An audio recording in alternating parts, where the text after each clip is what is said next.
Keeping with WENY's coverage of Hunger Action Month, next week for 5 days, the food bank president is eating on a budget of $4.50 a day, a budget comparable to someone on food stamps or SNAP. It's called SNAP Challenge, and in continuing coverage of Hunger Action Month, WENY's Kellie Meyer went grocery shopping with Natasha Thompson. I've got my list. This isn't just another trip to the grocery store for Natasha Thompson. We gotta get some onions here. This week, Natasha, who's also president of the Food Bank of the Southern Tier, is shopping on a budget. Natasha's taking on what's called the SNAP Challenge, eating on a budget of $4.50 a day for 5 days, on a budget comparable to someone on food stamps.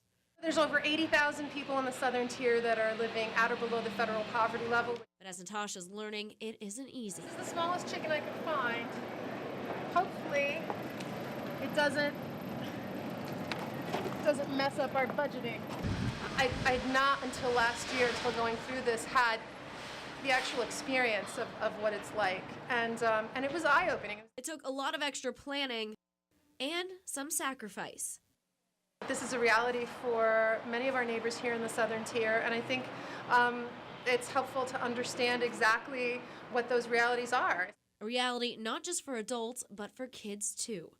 50% of all SNAP recipients are children. How can you be prepared to go to school and learn and play and participate in sports and be a kid when you have this anxiety always in the back of your mind as to whether or not you're going to have enough food to eat? That's why Natasha's back, doing the SNAP Challenge for a second time to see how she can help. Allow me to focus on really why we're here, and that's to make sure that none of our neighbors has to go to bed hungry. In Elmira, Kellie Meyer, WENY News. Now we'll be keeping up with Natasha all next week, in our own GMTT team. Kellie Meyer and Austin Reed will be taking that challenge too. If you want to join in, let us know on Facebook and Twitter using #SnapChallenge.